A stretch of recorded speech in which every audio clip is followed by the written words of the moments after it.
Hoje a gente vai fundo num assunto bem interessante, começando por um caso clínico, olha só. Um senhor de 68 anos. Ele estava com sintomas bem chatos, sabe? Tontura forte quando levantava, às vezes até desmaiava.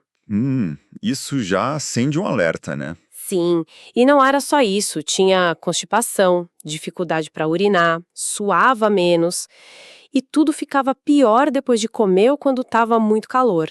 Parece coisa de pressão desregulada, não? Totalmente. O quadro que você descreveu é muito característico de insuficiência autonômica pura. E o detalhe da pressão dele é crucial. Muito alta deitado, mas despencava quando ele ficava de pé. E o coração não compensava, né? Exato, a frequência cardíaca não subia como deveria. Esse caso, assim, ilustra de forma bem clara como o nosso sistema nervoso simpático é fundamental para algo básico como manter a pressão estável só por mudar de posição. Perfeito. E é justamente nesse sistema que a gente vai mergulhar hoje. Vamos investigar os fármacos que conversam com ele, os chamados simpatomiméticos.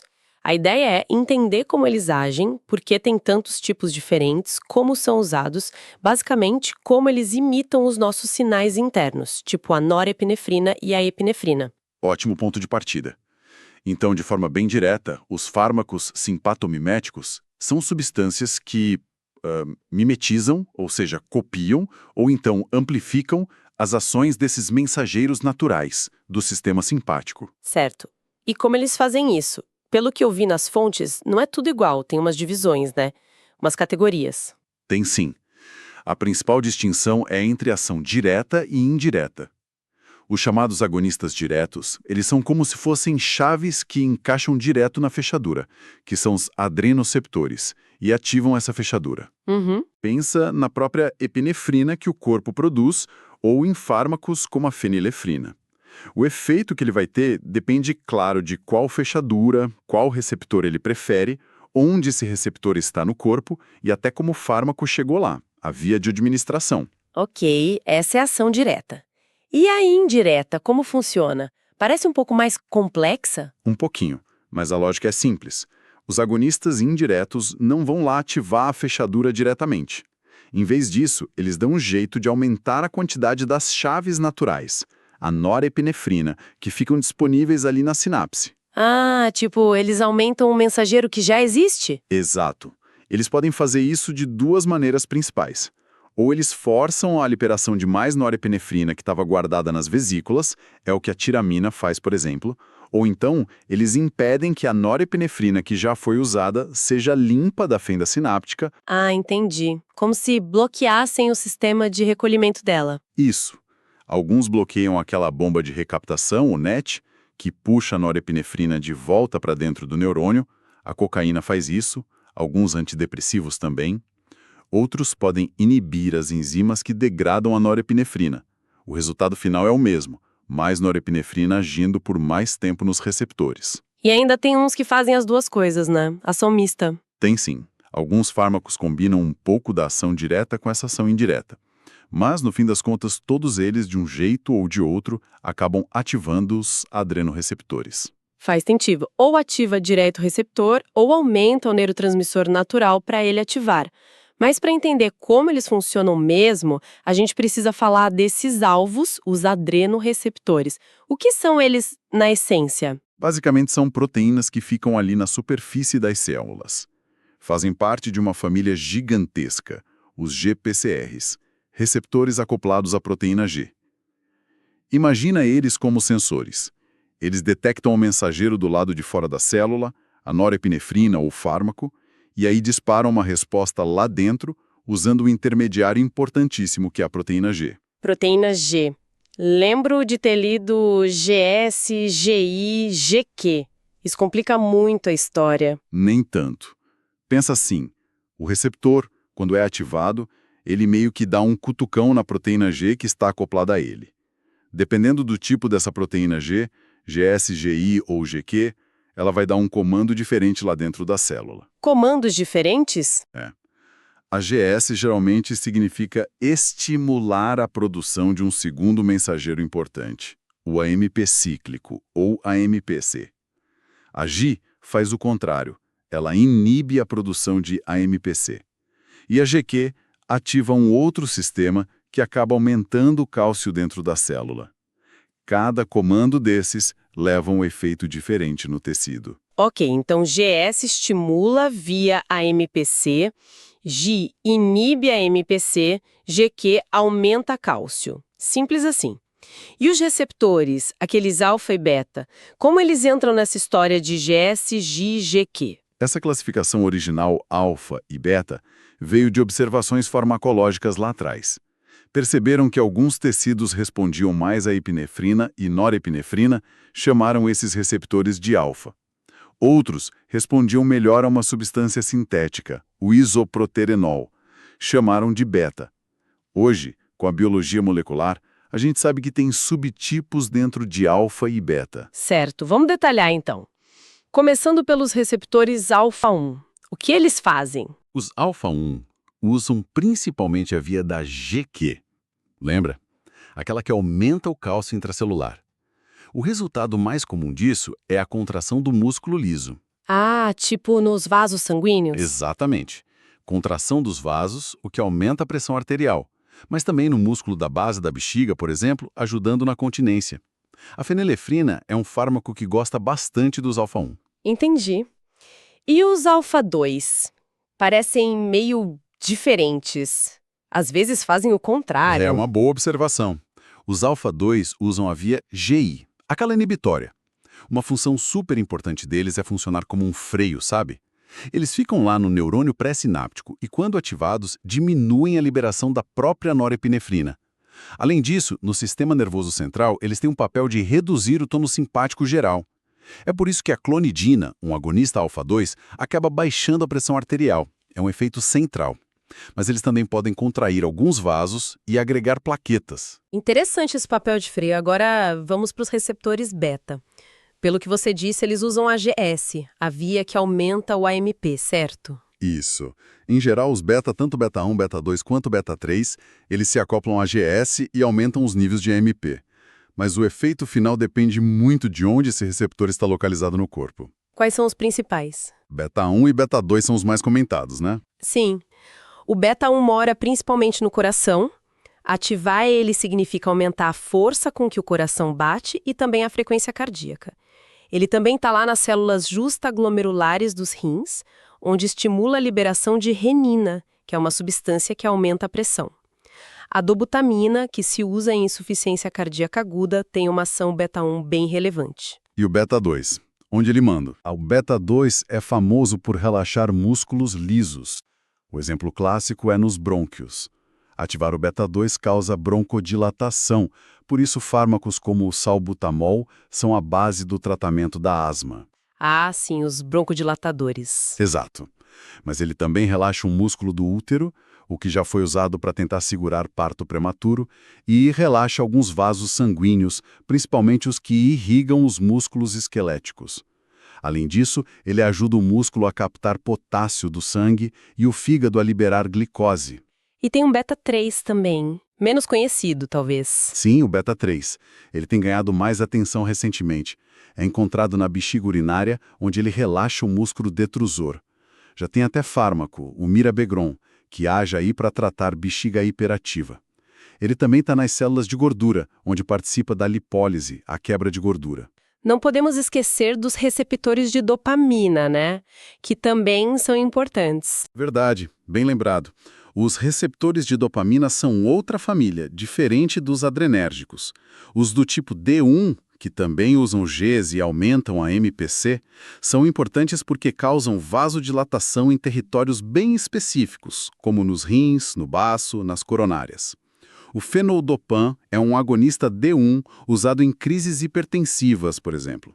E os D2? Já os D2, que usam G e diminuem a MPC, são mais conhecidos pela ação no cérebro.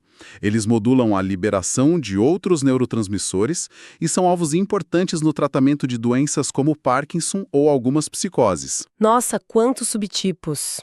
Isso me faz pensar. Um fármaco consegue mirar só em um deles? O quão seletivo um remédio pode ser de verdade? Excelente pergunta. A seletividade é sempre relativa, sabe? Dificilmente é absoluta. Um fármaco pode ter uma preferência bem clara por um subtipo, em doses usuais, aí a gente diz que ele é seletivo. A fenilefrina prefere alfa-1, o salbutamol prefere beta-2. Mas, se você aumenta muito a dose, ele pode acabar esbarrando e ativando outros subtipos também. É como ter uma chave que abre melhor uma porta, mas se forçar um pouco, talvez abra outras parecidas. O efeito final no paciente vai depender dessa seletividade relativa e também de quantos receptores de cada tipo existem naquele tecido específico. E o corpo? Ele pode se acostumar? Eu li alguma coisa sobre dessensibilização. O efeito diminui com o tempo. Sim, e isso é importantíssimo na clínica. Se um receptor fica exposto a um agonista por muito tempo, a resposta celular tende a diminuir. É o fenômeno da tolerância. Ou, quando acontece muito rápido, taquifilaxia. Nosso corpo tem mecanismos bem sofisticados para, digamos, silenciar ou até mesmo recolher os receptores da superfície da célula se eles estiverem sendo estimulados demais. É uma forma de proteção. Como isso funciona, assim, de forma mais simples? Imagina que o receptor ativado por muito tempo recebe uma espécie de etiqueta química, uma fosforilação. Essa etiqueta atrai uma outra proteína, chamada arrestina. A arrestina faz duas coisas. Impede que o receptor continue mandando o sinal para dentro da célula, desacopla da proteína G, e ainda o marca para ser engolido pela célula, por endocitose. É como se ele fosse levado para descansar um pouco lá dentro. E isso pode acontecer bem rápido. E isso pode afetar a resposta a outros remédios também. Pode acontecer. Às vezes, a ativação muito intensa de um tipo de receptor pode disparar mecanismos dentro da célula que acabam diminuindo a sensibilidade de outros tipos de receptores também, mesmo que eles não tenham sido ativados diretamente pelo fármaco inicial. É o que chamamos de dessensibilização heteróloga. E as fontes também falavam de variações genéticas, polimorfismos. Isso quer dizer que cada pessoa pode responder de um jeito diferente. Exatamente. Pequenas variações nos genes que codificam nossos adrenoceptores são bastante comuns na população. E essas variações podem fazer com que uma pessoa seja mais suscetível a desenvolver certas doenças, como insuficiência cardíaca, por exemplo, ou que ela responda melhor ou pior a um determinado tratamento, como os broncodilatadores para asma. Nossa! É a base da farmacogenômica. A ideia de, no futuro, talvez, poder personalizar o tratamento com base no perfil genético de cada um. Falando em desligar o sinal, aquele transportador de norepinefrina, o NET, parece ser bem importante para isso, né? Para tirar a norepinefrina da jogada. Fundamental. O NET é como se fosse um aspirador de pó super eficiente ali na fenda sináptica, especialmente no coração, onde ele é responsável por remover a maior parte da norepinefrina liberada. Ele literalmente suga a norepinefrina de volta para dentro do neurônio que a liberou, encerrando a ação dela. E o que acontece com essa norepinefrina que ele aspira? Volta a ser usada? Ela tem dois destinos principais lá dentro do neurônio. Ou ela é reempacotada em vesículas para ser liberada de novo na próxima vez que o neurônio disparar, ou ela é degradada por uma enzima chamada MAO, a monoamina oxidase. Então, se a gente bloquear esse aspirador, o sinal simpático fica mais forte. Exatamente. Fármacos como a cocaína ou a tomocetina, que é usada para TDAH, funcionam justamente bloqueando o NET. Ao fazer isso, eles deixam mais norepinefrina boiando ali na sinapse por mais tempo, o que amplifica e prolonga o sinal simpático. E tem um detalhe interessante: algumas drogas, como a anfetamina, não só bloqueiam o NET, mas também conseguem fazer ele funcionar ao contrário, tipo bombeando norepinefrina para fora do neurônio. É uma ação dupla bem potente. Uau, que complexo. Agora, uma curiosidade minha. Como a estrutura química, sabe, o desenho da molécula do fármaco, define se ele vai agir mais em alfa ou beta, se vai ser direto ou indireto? Deve ter uma lógica química aí por trás. Tem sim, e é uma área fascinante da farmacologia, a relação estrutura-atividade. A molécula base de tudo é a feniletilamina, que é um anel de benzeno ligado a uma cadeia de etilamina. Pequenas modificações nessa estrutura básica podem mudar radicalmente a ação do fármaco. Quais seriam os pontos-chave para a gente observar? Olha, primeiro, o anel de benzeno. Se ele tiver dois grupos hidroxila, OH, Nas posições 3 e 4, a gente tem o que chamamos de catecolamina, como a própria epinefrina ou norepinefrina. Essa estrutura dá a máxima potência nos receptores alfa e beta. Mas tem um porém, né? Tem. Essa estrutura também faz com que a molécula seja facilmente degradada no corpo, principalmente por uma enzima chamada COMT, especialmente se for tomada por via oral. Por isso a atividade oral delas é baixa. Agora, se você tirar um ou ambos esses OHs... Aí ela fica mais resistente. Exato. A molécula fica mais resistente à degradação, tem ação mais prolongada, geralmente melhor absorvida por via oral e, crucialmente, consegue atravessar a barreira hematoencefálica e entrar no cérebro mais facilmente. Pensa na efedrina, na anfetamina. A fenilefrina, por exemplo, só tem o OH na posição 3, falta o da 4, e por isso ela já é menos potente que a epinefrina. Interessante. E na outra ponta da molécula, no grupo amina, o que muda ali? O tamanho do grupo químico ligado ao nitrogênio da amina influencia muito a seletividade entre alfa e beta. Grupos pequenos, como na norepinefrina, que não tem nada além de hidrogênio ali, favorecem a ação alfa. Conforme você aumenta o tamanho desse grupo, a epinefrina tem o grupo metil, o isoproterenol tem o isopropil, que é maior. A atividade beta vai aumentando e a alfa vai diminuindo. Os agonistas que são muito seletivos para beta-2, como o salbutamol, têm grupos bem volumosos ligados à amina. Também tem modificações importantes. Se você colocar um grupo metil no carbono alfa, que é o carbono vizinho ao anel, isso protege a molécula de ser atacada pela MAO, aquela enzima que degrada a norepinefrina dentro do neurônio. Isso prolonga muito a ação. É o caso da anfetamina e da efedrina, que são fenilbusopropiloaminas. Essa modificação também parece aumentar a capacidade da molécula de agir indiretamente, deslocando a norepinefrina das vesículas. E a presença de um grupo OH no carbono beta, o vizinho da amina, que quase todos os agonistas diretos têm, exceto a dopamina, parece ser importante para a ativação do receptor e também para o armazenamento nas vesículas. Entendi. Realmente, pequenas mudanças químicas levam a grandes diferenças na ação. Vamos ver como isso se traduz em efeitos no corpo. Começando pelo sistema cardiovascular, que parece ser onde a ação é mais dramática. O que acontece se a gente ativar só os alfa-1, com a fenilefrina, por exemplo? A ativação seletiva dos alfa-1 causa vasoconstrição. É como se os vasos sanguíneos, tanto as artérias quanto as veias, apertassem. Isso aumenta a resistência vascular periférica, dificulta a passagem do sangue e a pressão arterial sobe. E o coração? Numa pessoa com reflexos normais, o corpo percebe essa pressão alta através dos barroreceptores e manda um sinal para o coração desacelerar. É a bradicardia reflexa. Mas lembra do nosso paciente lá do início, com insuficiência autonômica? Sim, ele não tinha esse reflexo funcionando direito. Exato. Nele, um agonista alfa-1, como a fenilefrina, ou a midodrina, que é usada terapeuticamente, causa um aumento importante da pressão, sem essa freada no coração. É justamente por isso que a midodrina funciona para ele, para levantar a pressão quando ele fica de pé, e ela tende a cair. Faz sentido. E a ativação dos alfa-2, a clonidina, por exemplo? Eu achava que ela baixava a pressão. E geralmente baixa.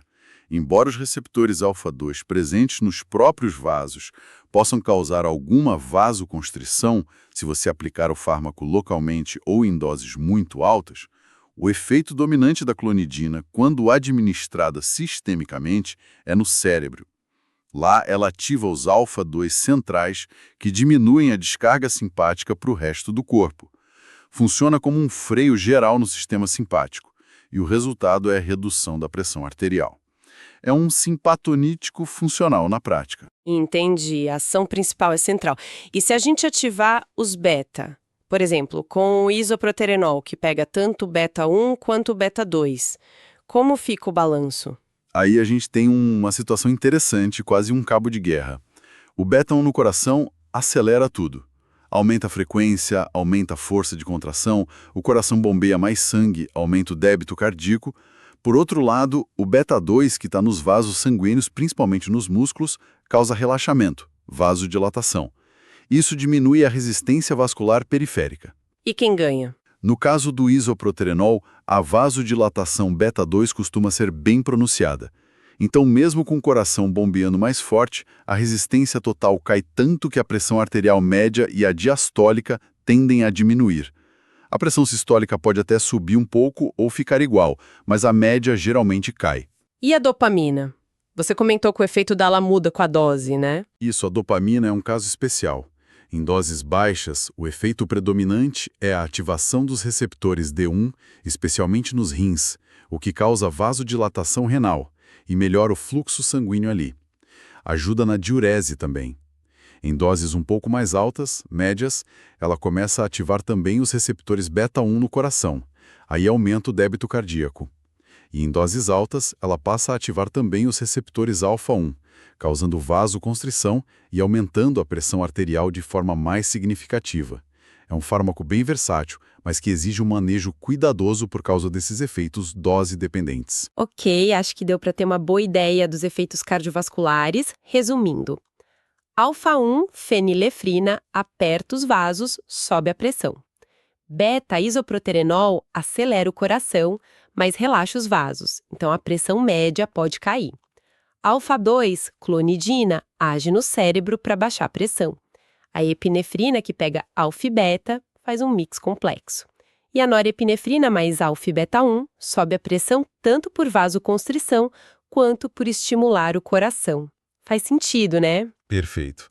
Essa diferenciação é a chave para entender por que usamos um ou outro em situações diferentes.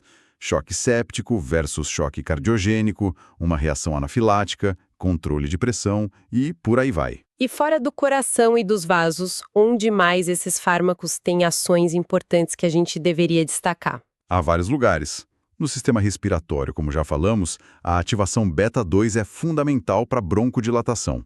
Tratamento de asma e DPOC depende muito disso. No olho também, né? Sim. No olho, a ativação alfa-1 causa midríase, a dilatação da pupila que é útil para fazer exame de fundo de olho.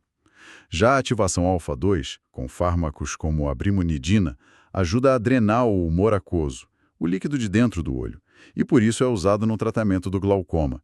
Curiosamente, os beta-bloqueadores também tratam glaucoma, mas por diminuírem a produção desse líquido. E no sistema urinário? Ou no metabolismo? No sistema genitourinário, os receptores alfa-1, na base da bexiga, no esfíncter e na próstata, quando ativados causam contração, ajudando a manter a urina. Por isso, o bloqueio alfa-1 é usado para facilitar a micção em quem tem hiperplasia prostática. Os beta-2 no útero causam relaxamento. Como falamos, já foi usado para adiar parto prematuro. No metabolismo, os receptores beta nas células de gordura ativam a lipólise. No fígado, beta também estimula a glicogenólise, liberando glicose no sangue. E os beta-2 ajudam as células a captar potássio, o que pode até diminuir o potássio no sangue temporariamente. A regulação da secreção de insulina e renina também tem influência de alfa e beta. E os efeitos no cérebro? Muitos desses são usados para TDAH, narcolepsia. Sim, as catecolaminas naturais, como a norepinefrina e a epinefrina, atravessam muito mal a barreira para o cérebro. Mas aqueles fármacos que são quimicamente modificados para serem menos polares, como anfetamina, metilfenidato, efedrina, esses entram bem. E aí causam efeitos como aumento do estado de alerta, melhora da concentração, diminuição da fadiga, euforia, supressão do apetite. São efeitos bem complexos que provavelmente envolvem não só a norepinefrina, mas também a dopamina e talvez outros sistemas. Daí vem o uso terapêutico em TDAH e narcolepsia, mas também o grande potencial de abuso dessas substâncias. Certo. Bom, acho que cobrimos bastante terreno nos mecanismos e efeitos. Agora, vamos tentar conectar tudo isso a alguns usos terapêuticos mais concretos. Quais seriam as grandes aplicações desses fármacos simpatomiméticos no dia a dia da medicina? Dá pra gente agrupar, né? Primeiro, tem as situações de emergência.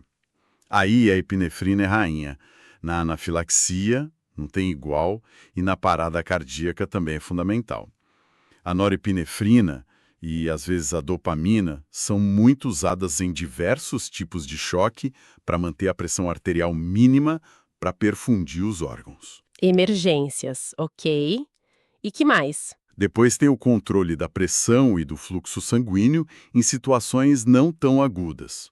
A midodrina, para o nosso paciente com hipotensão ortostática crônica.